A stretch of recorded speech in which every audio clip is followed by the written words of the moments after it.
Iya, tersangka hadir, semuanya hadir. Kan Seharusnya ya Mas Anang ya, seharusnya ya dari pihak Pak Jokowi kan juga terutama pelapor ya. Pelapor ini kan ada 3 ya Mas Anang ya. Iya.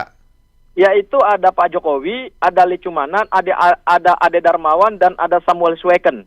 Ini kan 4 pelapor, mohon maaf, 4 pelapor, kemudian terbitlah surat penetapan tersangka terhadap 8 orang ini. Nah, kami sebetulnya berharap dari 4 pelapor itu ya mudah-mudahan Pak Jokowi mau hadir gitu loh, supaya kita juga bisa diskusinya enak gitu.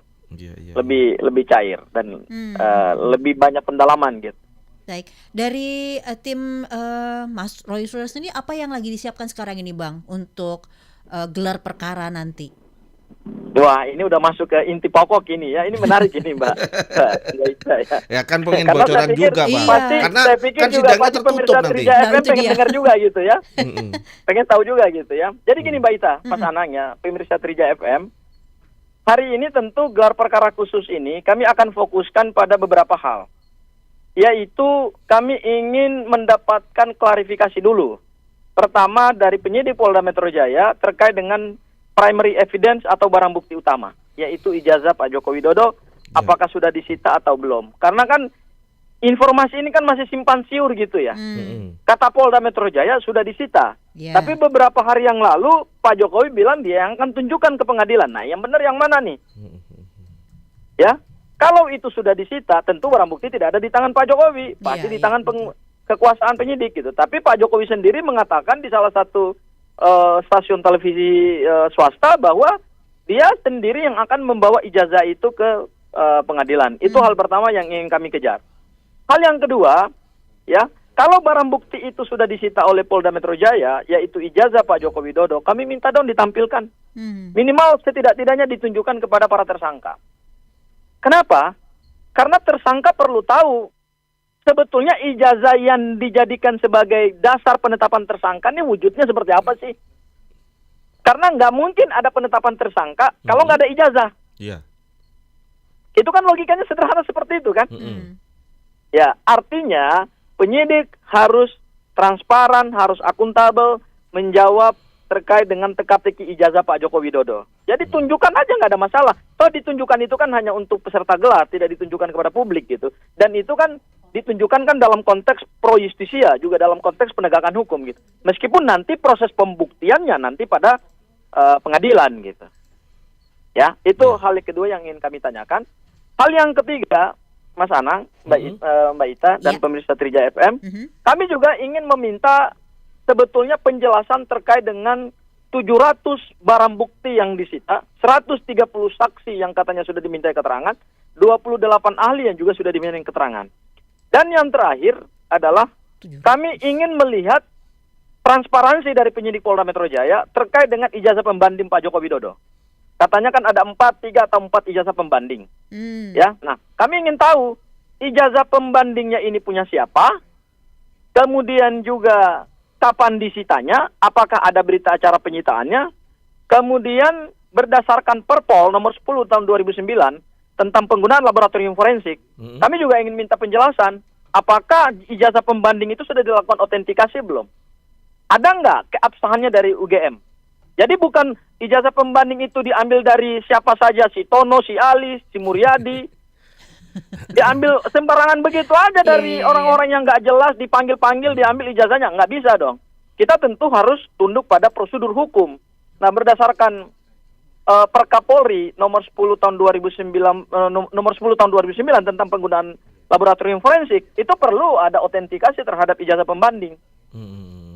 Nah, ijazah pembandingnya ini diautentikasi nggak? Artinya dinyatakan asli nggak oleh UGM? Ada nggak berita acara keabsahannya? Karena kalau ijazah pembanding ini tidak ada keabsahannya, tidak dinyatakan itu otentik, ya maka mohon maaf, kalau ijazah pembanding dibuat di pasar pramuka dengan produk yang diuji juga dari pasar pramuka, ya tentu identik. Gitu. Tapi kalau ijazah pembandingnya itu, karena gini, penyidik mengatakan ijazah ini Pak Jokowi ijazahnya identik berdasarkan ijazah pembanding. Iya. Berarti nanti Bang Sangaji kuncinya nih di ijazah pembanding gitu loh, Mas Anang.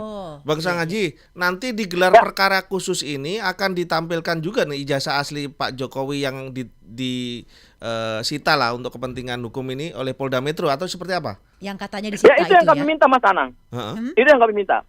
Kami minta itu ijazah Pak Jokowi ditunjukkan ya. Ditampilkan itu bukan hanya ditampilkan, tapi tentu ditunjukkan demi transparansi dan akuntabilitas penegakan hukum. Ya. Oh, kalaupun itu ditunjukkan kan hanya untuk para tersangka dan hanya untuk kuasa hukumnya dan para peserta gelar, dan itu kan ditunjukkan juga dalam forum tertutup. Oh. Ya. Artinya memang bisa Kemudian ditunjukkan yang ya Bang ya? Harusnya bisa dong. Kan itu bukan barang haram. Kok ngeri banget gitu loh kalau bicara ijazah tuh kalau ditunjukkan tuh kayak sesuatu barang yang berbahaya gitu. Memang kalau ditunjukkan terus dampaknya apa, meledak gitu gedung Polda Metro Jaya gitu. Kan bukan sesuatu yang berbahaya, bukan sesuatu yang memalukan gitu loh untuk ditunjukkan. Iya, termasuk juga dengan ijazah pembandingnya itu tadi berarti ya Bang ya? Ya, termasuk juga untuk ijazah pembanding. Jadi antara ijazah Pak Joko Widodo dengan ijazah pembanding saya pikir untuk transparansi dan akuntabilitas penegakan hukum harus ditunjukkan. Kenapa? Gini, ada alasannya. Sistem peradilan pidana kita menganut yang namanya due process model. Due process model itu artinya sistem peradilan pidana yang menghargai hak-hak tersangka, menghargai hak-haknya orang yang ditetapkan sebagai tersangka dalam konteks mendapatkan kepastian penegakan hukum gitu. Jadi ini bukan sistem peradilan pidana yang menganut crime control model bahwa orang itu sudah dianggap bersalah duluan, presumption of guilt. Kan kita bukan presumption of guilt, kita presumption of innocence. Ya, ini bukan, mohon maaf, ini bukan hukum acara pidana, sistem hukum acara pidana pada zaman kolonial Hindia Belanda gitu. Ya, bahwa orang itu kalau ditetapkan sebagai tersangka udah dianggap bersalah gitu, kan nggak boleh. Kita ini negara demokratis, sistem hukum kita jelas. Ya kan, kalau terhadap satu barang bukti ini aja aku susah banget ditampilkan gitu. Seperti ada satu ketakutan yang luar biasa. Ini kan berarti nggak transparan dong. 8 orang loh ditetapkan sebagai tersangka dengan satu objek barang bukti ijazah. Itu kan yang penting. Bukan penghasutannya yang penting. Ijazahnya dulu yang penting. Karena penghasutan itu lahir karena ada objek ijazah. Jadi kalau tidak ada transparansi terhadap objek ijazah, bagaimana kita bisa mempertanggungjawabkan dasar penetapan tersangka bahwa ada dugaan tindak pidana pencemaran nama baik, pengrusakan dokumen elektronik, kemudian ada penghasutan, bagaimana kita bisa mempertanggungjawabkan itu kalau barang buktinya aja nggak pernah ditampilkan gitu. Iya. Bang Sangaji, mungkin ini pertanyaan terakhir karena Bang Sangaji mau fokus di persiapan gelar perkara khusus. Bang Sangaji, kan ini upaya yang sudah diinginkan oleh kuasa hukum ini kan sudah akomodir dengan gelar perkara khusus ini. Setelah ini selesai, apakah nanti akan ada upaya yang lain atau memang masuk ke ranah peradilan nih? Jadi gini, Mas Anang. Ya. Penetapan tersangka itu barulah satu pintu awal. Ini baru pintu awal loh dari sistem peradilan pidana yang masih panjang. Ya. Nah, kami berharap nanti setelah sesuai dengan jadwal yang juga sudah disepakati oleh Polda Metro Jaya ya. Kami setelah gelar perkara khusus ini kami akan mendorong supaya saksi-saksi yang meringankan, saksi added charge, kemudian juga ahli meringankan yang akan kami hadirkan itu segera diperiksa. Ya. Kalau pemeriksaan ini udah selesai, baru kemudian akan dilakukan pemberkasan berkas, yaitu pengiriman tahap 1. Pengiriman berkas ke jaksa penuntut umum untuk melakukan penelitian terhadap berkas perkara.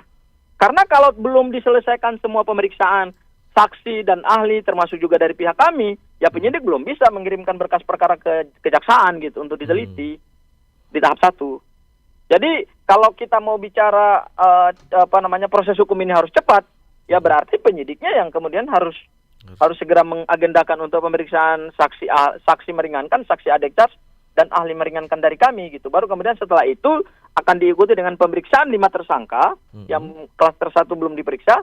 Kemudian setelah itu ya sesuai dengan prosedur KUHAP, yaitu berkas perkara dikirimkan ke jaksa penuntut umum untuk diteliti. Kalau kemudian dinyatakan kurang, berarti akan di P19. Kalau kemudian dinyatakan